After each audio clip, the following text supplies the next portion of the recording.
Do you want to learn the tricks that top leaders use to get the most out of themselves and their teams? Well, Naphtali Hoff is here to help. Lead to succeed. Picks the brains of top leaders to learn about their challenges, insights, and best practices. Here's Naphtali. Hello, Lead to Succeed Nation. It's Naphtali Hoff, and welcome to Lead to Succeed, episode 39. Today, I have the pleasure of speaking with Cory Warfield.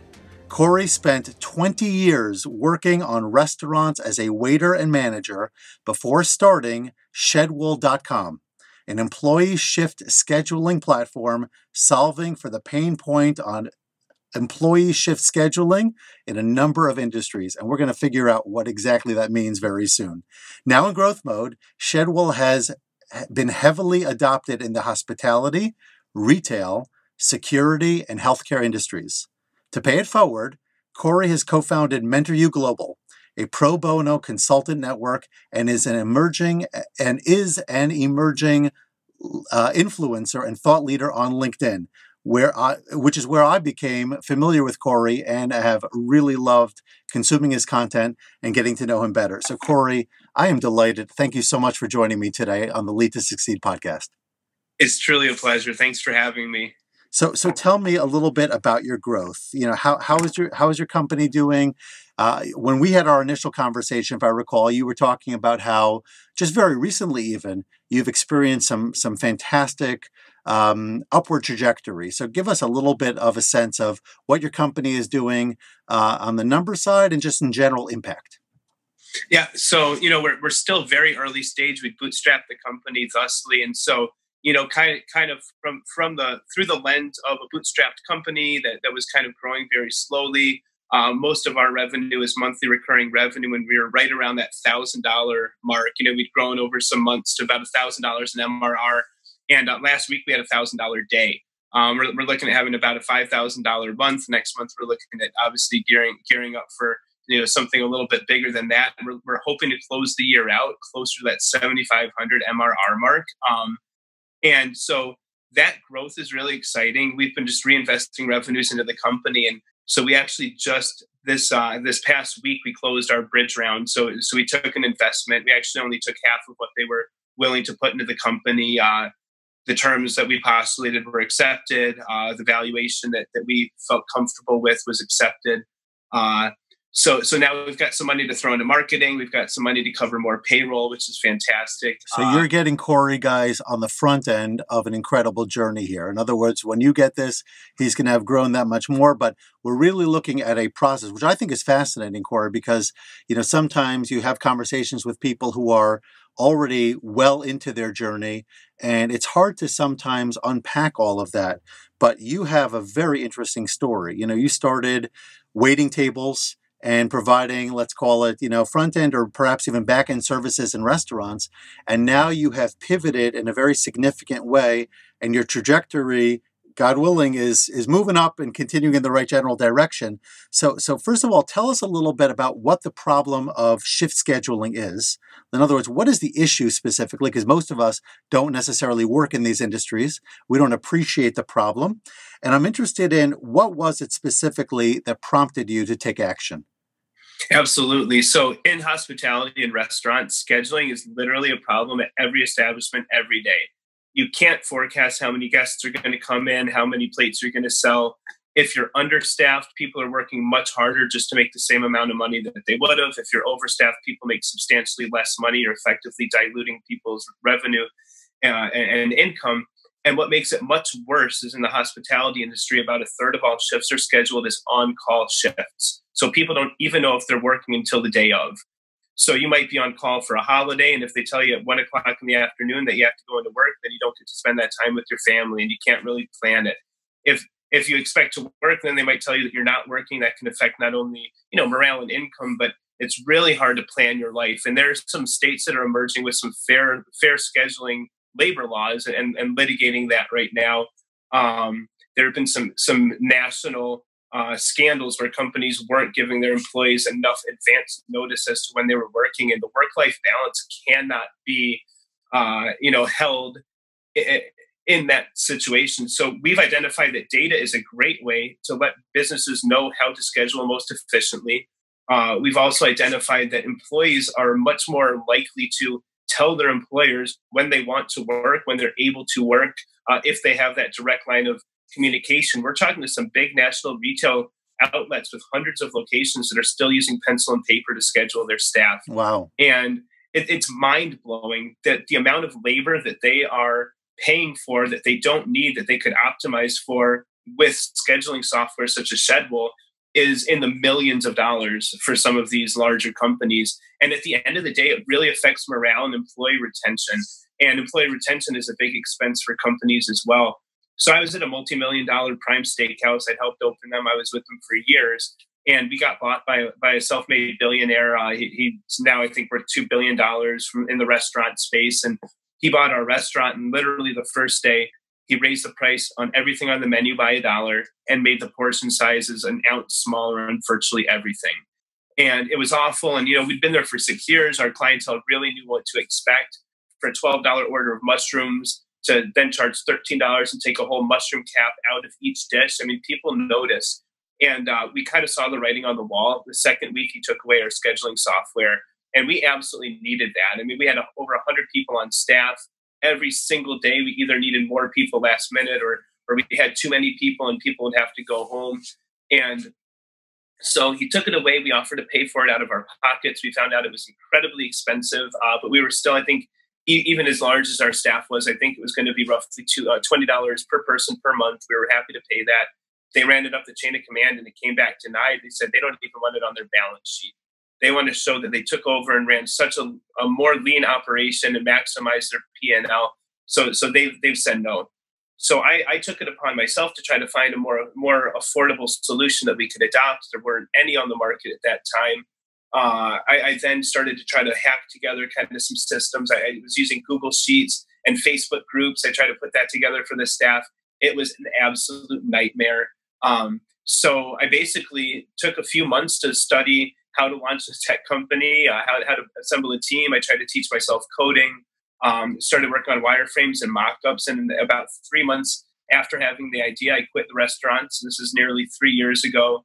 Put my life savings into the company, assembled a team, worked on an MVP. I had done some of the wireframing myself. And we launched a product. I was very fortunate. I was accepted into an accelerator program and then a virtual accelerator as well as a post-accelerator by the Global Accelerator Network. And so they introduced me to a lot of people that had raised tons of money and built billion-dollar companies that a lot of us use every day.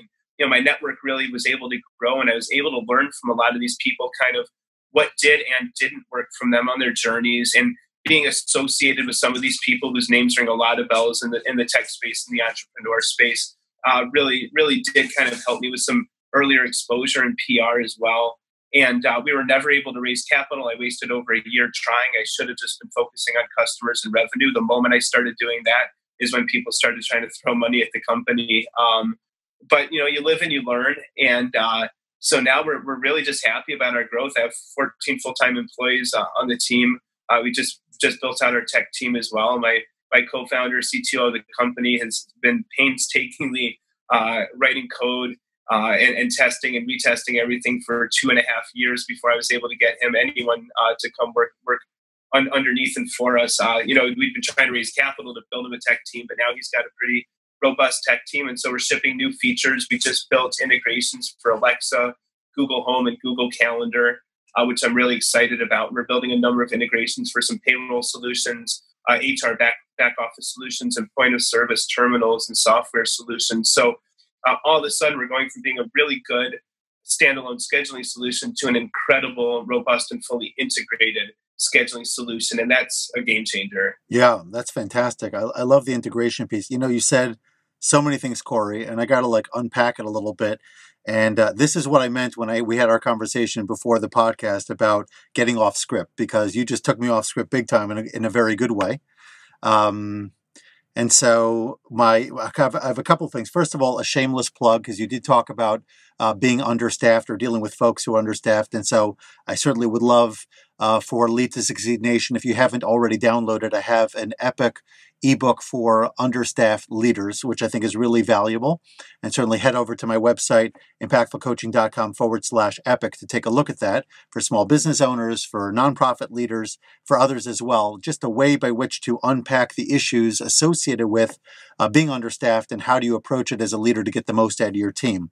And I will also share one more personal piece before we get back to the things that you said, is that as a coach, and a coach who oftentimes provides work for other service providers, I know very much what it's like to have to be on a schedule and coordinate my schedule with not only the client, but also with the companies that are overseeing the processes.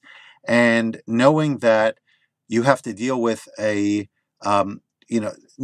the intricacies, the behind the scene intricacies that the clients don't see, relating to creating a calendar, being where you're supposed to be, accounting for it, financially, and your billing and all other related pieces. It's very important for everybody to be on the same page as early as possible. Mine is a little bit different. It's not like it's a staffing issue. So it's not like we're dealing with how many waiters do we need on a particular day or how many managers do we need on a particular day. It's a little different in that regard, but I can certainly speak to the challenges that not being efficient with your scheduling can provide. And, all these pieces here, as a coach, it makes a ton of sense that morale is going to plummet. Retention is going to be an issue. Certainly productivity will be a problem if your people don't feel that, number one, they have clarity about their schedule. Number two, that they're given advance notice when they're needed, when they aren't needed, that they have some element or some degree of control of when they show up and when they don't. And the more that we as leaders, as owners of companies, as leaders of teams, etc., give our people opportunity to set their schedules in a way that supports their needs and their lifestyles, ultimately, the more we're going to create retention, engagement, productivity, all those things that you talked about. So I thought that was really neat and certainly very valuable. But I wanted to focus specifically, Cory, on one of the things you said towards the end, which related to your exit strategy. I don't know if you were thinking of it exactly in those terms, and you kind of answered a question I was going to ask, which related to folks have ideas. All of us come up with, well, wouldn't it be great if we did this, or if we had this, or if we could find a solution to that? But if I had to put a number to it, I would guess well in excess of 90% of people do not take real action around that. They may feel that they're not competent, they don't have funding, they don't have the time, whatever excuse we may make, and they may be very justified. But the reality is you took action. And so I was going to ask you what prompted you. What I'm hearing from what you said before is that you were driven to a large degree by frustration, driven by a sense that this wasn't going anywhere and that you needed to find a way out. You needed to find your next step. So it could be that necessity or frustration was the driving force for you. But I thought it was interesting how you planned it and you said, you know what, I have this idea. I'd love to be able to move it forward. And of course, correct me on anything that I say when I'm done and clarify, please, as needed. How do I develop the skills that I need in order to act upon my idea? Where do I get the learning? Where do I get the training? What kind of connections do I need to develop, etc.? And then taking whatever resources you have at your disposal and committing, right? Having the confidence that you can do this. I've learned enough. I get a sense of what it is. I don't know exactly what it's going to look like. And the runway may be a little bit longer, so I have to prepare for that. But I'm going to go all in because I believe in what I'm doing and I really see a place for this in the market. So, you're welcome to touch up anything that I said, but I thought that piece is really important because sometimes we find ourselves where we don't have the resources when we need to take action, or we don't have the training, and then all of a sudden we're kind of stuck. But if you have that planning piece, if you have that runway, whether it's 3 months, 6 months, a year, some people may need more time, but they know all the way through. They'll keep a low profile. They'll do whatever they need to do, so to speak, behind the scenes, but they will get there because they're setting themselves up for success. So when the day comes, they're ready. And you seem to be in that position. So talk us through that a little bit more. So there's nothing that I would correct you on. It was spot on, but I do want to give credence to the fact that it's not easy. And I didn't have the full runway.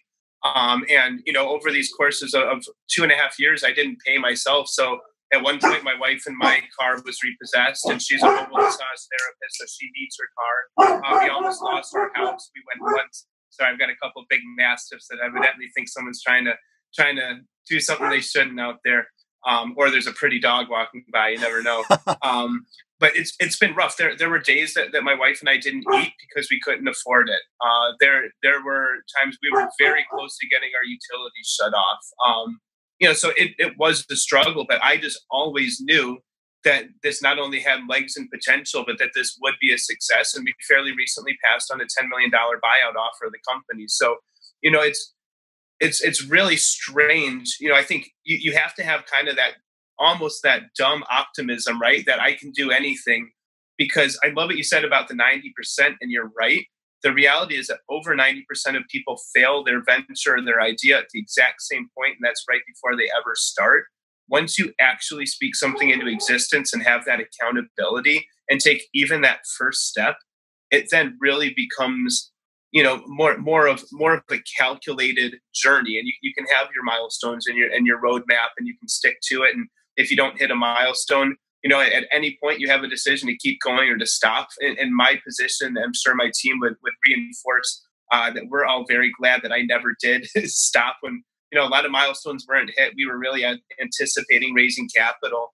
But the fact that we didn't stop us. And now I own more of the company than I would have. I have more autonomy. I have less accountability to a board or to investors per se. And so I'm really glad that things worked out the way that they did. Mm-hmm. Yeah. And there are actually three different things I'd like to drill down on from what you just shared. One of them, and I don't want to make an assumption about what you said about your wife and the challenges that the two of you collectively faced during that stretch that you were describing, but the power of having internal support cannot be understated. And frankly, I'm an entrepreneur as well, and I build my coaching business every day. And there are better days and lesser days, like many other people who are providing services. Sometimes the schedule looks super robust and I've got clients, out the door, so to speak. And there are other days where I've got to really work at, continuing to fill my pipeline. And so I guess, I don't know that there's a question attached to it. I'm certainly not going to ask you to share more information there specifically, but I'm just thinking aloud that I know that when I get internal support, it certainly makes my life and my mission much easier to attain. And so as you're thinking about your journey, ask yourself, this I guess is advice, but you're welcome to jump in on this as well. Ask yourself, who can I or who will I be able to lean on for support? It could be a little financial, but a lot of it is emotional. A lot of it is just encouragement of stay on the path. You're doing good work. This will all work out, that type of thing. Having that in your back pocket, in my mind, is absolutely critical. And so I wanted to get your thoughts there. So I was incredibly fortunate to have had my accelerator and then my post-accelerator, and they provided me with a lot of founder therapy. They were very familiar with, a lot of the pitfalls, very cognizant of, depression being a real thing. I had a therapist at one point. But so I had that real solid network, and my original co-founder built a $20 million tech company. He raised $20 million for his tech company. Their valuation, I think, today stands over $100 million. So he'd also been through this, and he was kind of able to help me through, some of just the, don't do this. You might experience this. If you do, don't lose heart. And so now I've kind of taken it personally to start doing a lot of therapy myself for other founders. So I'm a Founder Institute mentor. So I work with a lot of younger entrepreneurs through the Founder Institute. Mentor U is a platform that Caroline Fernandez and I have built where we offer pro bono consulting in a number of disciplines, everything from financial and SEO, growth hacking, legal, personal. We have yoga instructors and health coaches and life coaches and all that. But one of the things that we're very hyper-focused about with Mentor U is also that founder therapy, just that kind of support network, because truly, you hit it on the head. It's that important. You need to have people that have been there, done that aren't going to judge you, that aren't going to, work against you in any means, people that can actually give you some ideas and, take them or leave them, but they're based on experience. And I think that support network is absolutely critical. Yeah, I would agree. And I appreciate you going very deep with us on that. I know it's not easy, and I can speak from personal experience as well, to necessarily be open with people and share the rough edges of a journey. We all want to be able to say that we rolled out this idea and on day one everything was just, sunshine and glory, and it kind of just moved us in this upward trajectory, day after day. And we're willing to admit, some ebb and flow within our process, but to acknowledge that things are really, really difficult, and that people who want, we sometimes get glamorized by what we see on TV, social media, these people who are supposedly, having these just incredible success journeys, and we're disillusioned at times as a result, or not prepared for the inevitable that happens to most folks. So I think we could probably spend a lot of time here, and unfortunately time won't permit us to do so. But that, I think, is why your influence on social media, LinkedIn in particular, as we've talked about, is growing, because I think people connect with your message. I think people connect with your journey. And I think people ultimately want to feel that they're not bad or deficient, or lacking in some way just because they're struggling. They're just dealing with the fact that, there are many complications associated with growing a business, and we don't always hit it right away. You have a growing business now, but you talked about issues of raising equity, and maybe that was the wrong focus and approach for a period of time, but you didn't know that, and you couldn't have learned that necessarily without actually going through that experience. So that's part of it. So knowing from the beginning that you're going to have those rough days, having financial runway, having emotional support, preparing yourself for the inevitable negative pieces of it, or the parts that look bad. They may not be bad ultimately, but they look bad at the moment. That, I think, is really, really important. And I'm inspired also, if I may, by the fact that you have chosen to pay this forward, right? The idea that you had help, and that you have shared help as well. And I remember once writing a piece about a coach who was very kind to me at the very beginning, and thinking abundantly, supporting me in a variety of ways to understand what coaching is all about. And so if people ask me about it, or if I find a way that I can support somebody that doesn't throw off my regular routine and this and that, but still allows me to provide added value, I do look for those opportunities. So kudos to you, really, Cory, for having that mindset of, I'm still not fully out of the woods, but I want to already focus on giving to others, because that was so critical to me in my success. Yeah, that resonates with me. And it's truly, the whole solopreneur thing doesn't work. It's not investable, it's not scalable. We really do need help. It's only once I started to kind of acknowledge my deficiencies and my weaknesses and start to fill those holes and start to hire. I'm not a great salesperson. As a waiter, I'm used to people being starving and choosing my restaurant and being in my section by the time I get to them. I don't need to convince them that they're hungry or that they need to come to that restaurant. So my sales strategy is much more relational. I'd rather come and figure out, how I can make you laugh or smile or add value to your day. And so I brought on a director of sales who's an absolute beast. He loves to sell SaaS and B2B. It's his thing. And he started closing a lot of deal flow. And, I'm not a marketer. I don't have experience there, but I brought in a CMO, and he's amazing. And now we're about to launch a campaign that I think, is it's going to get us a lot of attention, a lot of good attention, a lot of pipeline, a lot of website traffic. So, I identified if I was still the only sales guy and the only marketer, we might not be closing a lot of these bigger deals. We definitely wouldn't be having this fun campaign that we're about to launch, because it's, I'm a creative as well, and I love making creative content for social media. But this is real marketing, right? This isn't just some guy telling his story on LinkedIn. This is like this is the way where in 15 seconds we can get the right to targeted decision maker to understand the value proposition of saving them time and optimizing their P&L in a fun way. And so I think that being honest with yourself about your own shortcomings and finding ways to compensate for those, rather than trying to be that entrepreneur wearing 20 hats and doing it all and say, oh, I'll just go learn SEO and then I'll learn marketing and then I'll learn sales. I mean, you can probably learn some of these skills, but to try to learn them all and to learn them on the fly and to learn them at the time when you actually need them to be executed on is a really dangerous place. So I've found, at least personally, kind of relinquishing some of that control and just being honest about my weaknesses as well as my strengths and playing to both of them has been a really powerful strategy even. Yeah, that's awesome. And I would agree. I mean, the reality is in the coaching space, it's also challenging to scale.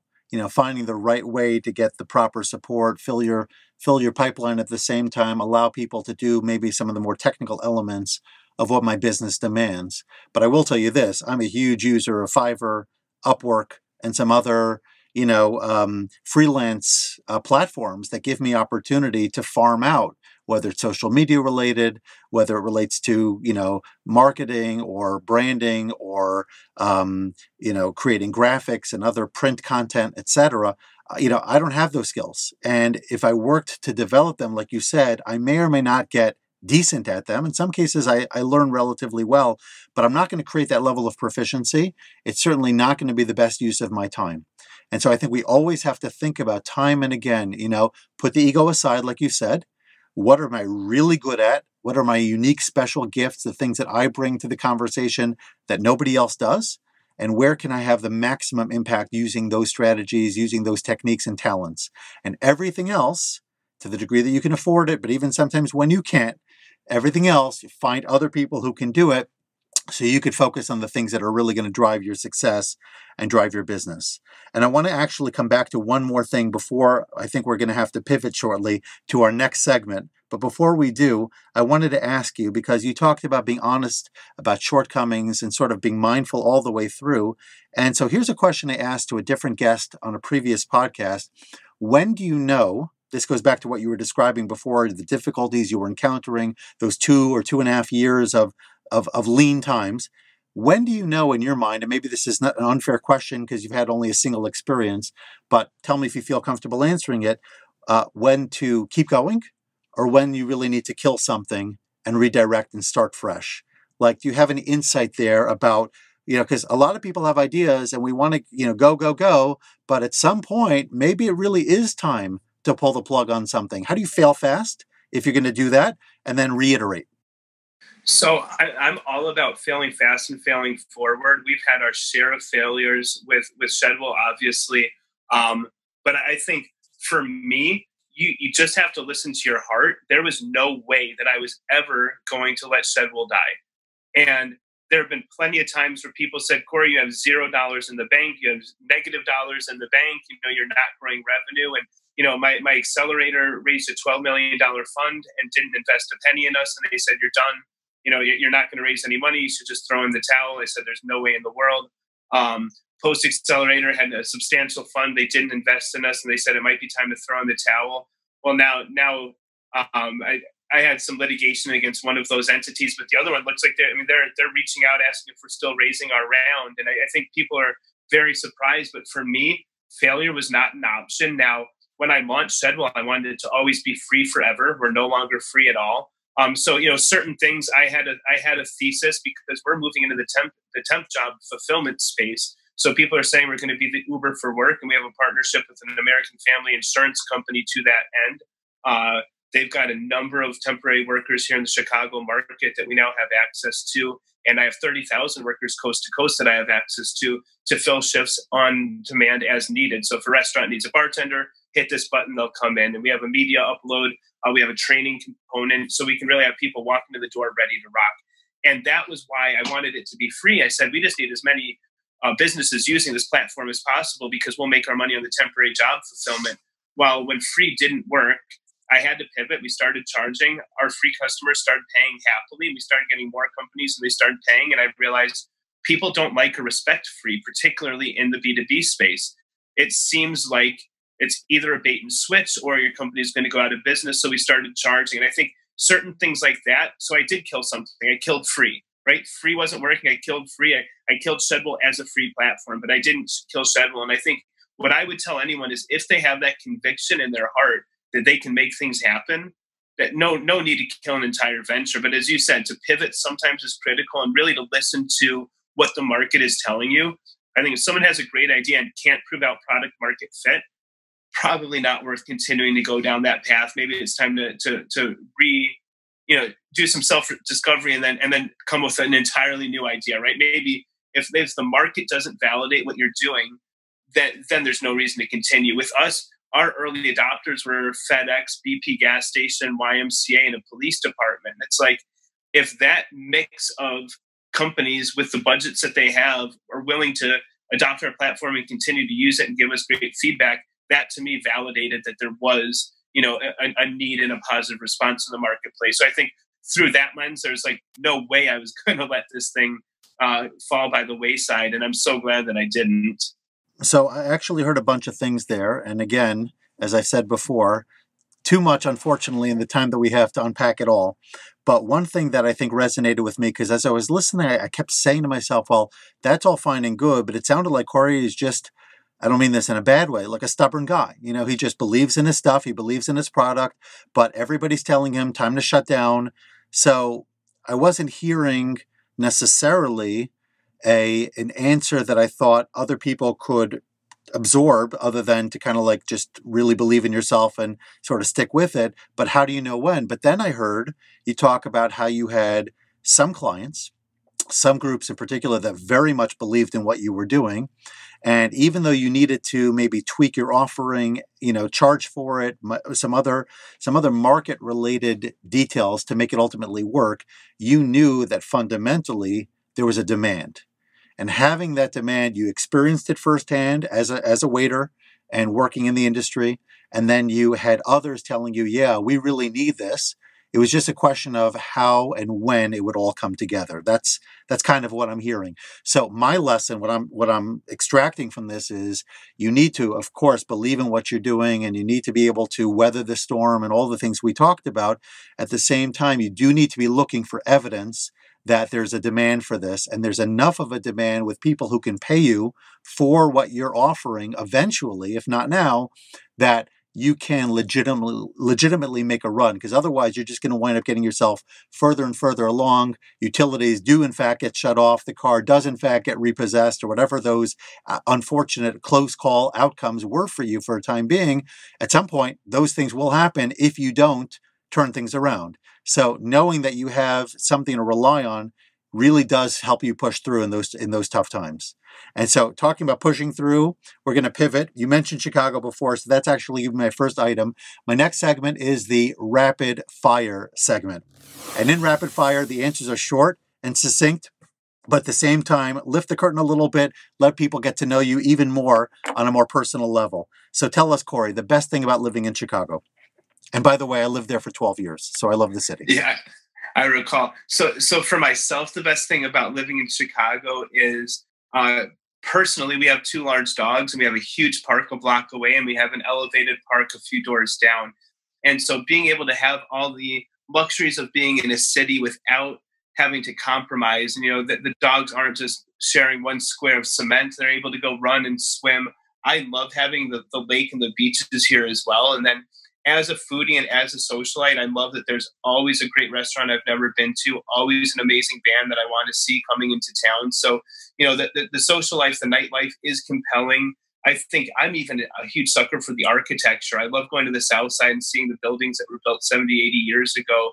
When people took so much sense of pride in architecture and artistry, and just neighborhoods and community. I go to New York, and I'm finally in my 40s starting to appreciate New York. I never liked it before, but it's just so busy. And I feel like Chicago has the right buzz for me.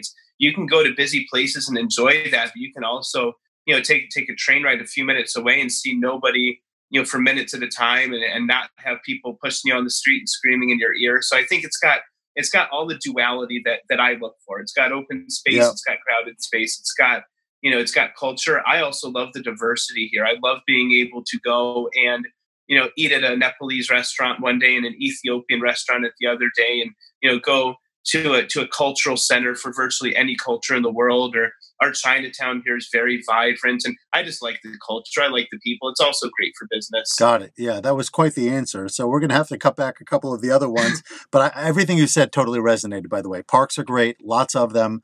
It is more open. It's a big city with beautiful buildings and a wonderful lakeside. I mean, it's just gorgeous.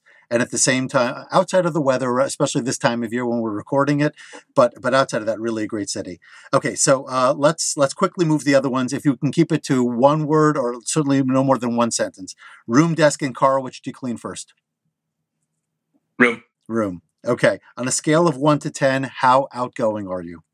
10. Okay, I could tell that one. And finally, the book you most often gift or recommend for others to read? I have to give 2 because it depends on what stage. Go ahead. It's either The Lean Startup or it's Traction by Gabriel Weinberg, but those are the 2 without question. Okay, so I'm giving you the floor for a moment to just share a little bit more about how folks can get in touch with you, find you. We will put that in the show notes, but here's your opportunity to let us a little bit more connect with you and your work. Perfect. So the website Shedwell.com. We're very discoverable on both app stores. You just type in employee scheduling or Shedwell and we'll pop right up. On LinkedIn, I'm Cory Warfield. There are a few of us. So a trick that I use on LinkedIn is I type a name and then the company name right afterwards. So if someone were to type in Cory Warfield Shedwell into the LinkedIn browser, I'll pop right up. I try to engage with everyone that engages with me, and I certainly try to respond to every DM. So if anybody wants to get to know me a little bit more, has any questions that might have arisen from the show, feel free to reach out on LinkedIn, and I'm happy to take this anywhere that goes. And definitely be in touch with Cory. He is a fantastic guy and a great resource for the entire journey, as we've been talking about. One final life lesson, please, Cory, that you could share with our audience today. Never, ever, ever give up. Okay. Short, succinct, powerful. All right. It has been a pleasure, Cory, speaking with you. And thank you all, Lead to Succeed, for listening in today on this podcast episode. Really, like I said, check out Cory. He's got great content, great messaging, and certainly looking forward to your feedback. Have a wonderful day, everyone. And Cory, thank you so much for joining us today. Thanks for having me. Thanks so much for listening to this episode and for investing in yourself so that you can lead to succeed. Before you go, don't forget, social media junkies, please share this recording with your networks and tag me as well. I'm on Facebook and Instagram at Naphtali Hoff and on Twitter at Impactful Coach.